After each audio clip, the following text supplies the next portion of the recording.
Okay, so as Africans, we must realize this, because at the end of the day, what truly matters, or what really matters, is Africa, right? We have politicians who are actually puppets to the West, and they don't care about Africa. They don't care about Africans, right? All they want to do is to do the bidding of their masters. And so they've become like overseers, right? Who are just placing benefits and profits over their people. And a very good example is what is happening in the DRC, Congo, right? The Congo.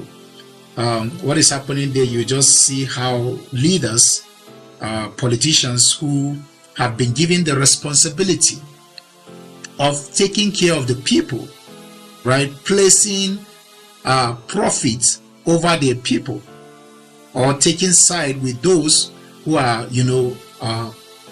those they are going to benefit from. So they don't care about the people. I read something a long time ago where it says that the day you're given the responsibility of leadership, you've been given the responsibility to bring out the best in your people. And that is what leadership is about. It's not what we have right now.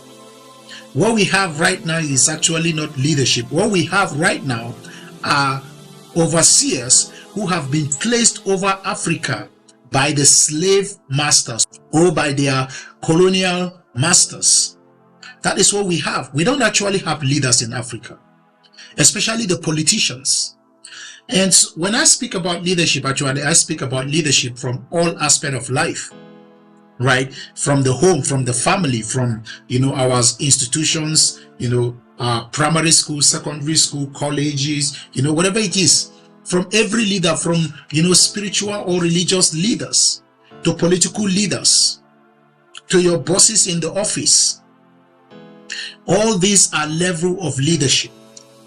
And it seems right now like, every form of leadership or level of leadership has failed us in Africa. So we as a people, we as Africans, have to begin to think of how we can correct what has happened or fix what has taken place, right? By educating people to become better leaders. Because at the end of the day, whatever is happening in Africa right now is not just going to affect this generation alone, it's going to affect the next generation. And what we fail to do, if we fail to do the right thing in this generation, it's not just going to affect the next generation, because it will have a ripple effect into the next generation. And so yesterday I was talking to a friend, and I told him, I don't know where it came from, but I felt that whoever is not working for the good of Africa is an enemy of Africa, or is the enemy of Africa. And we must look at them in that light. Whether they are blacks or whites, yellow or blue, whoever they are, as long as you're not working for the good of Africa, you're not working for the progress of Africa, you are an enemy of Africa. And Africans who want the good of this continent must see you in that light and treat you that way. I don't care if you're black, I don't care if you're white, I don't care whatever language you speak. As long as you work against the African people, as long as you work against the continent of Africa, you are an enemy of Africa. Because as far as I'm concerned, I am anti-evil. I'm not anti-people. And I don't care where you come from, as long as you are involved in the perpetuation of evil or the proliferation of evil. I am anti-you.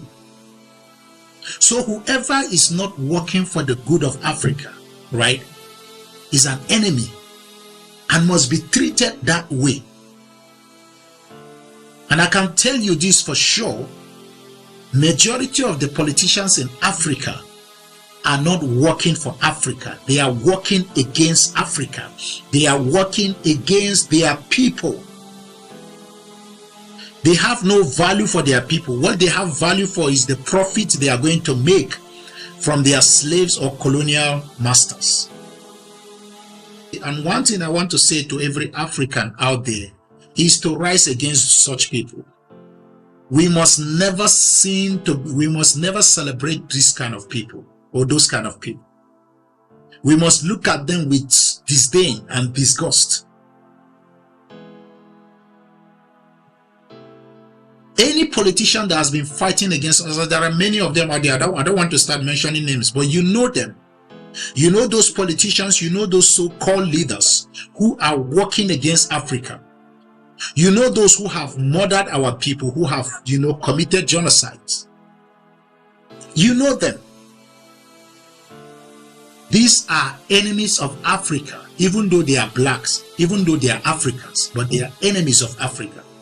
Whoever conspire with the white man, right, to exploit Africa, to kill Africans, to rape Africans, is an enemy of Africa and must be treated in such ways. We must treat them that way. I don't care your color. I don't care whether you are a Chinese, whether you are an American, whether you are an European, whoever you are. As long as you are working against Africa, you are an enemy. And I don't care whether you're a black American, whether you're an African living in Africa or outside Africa.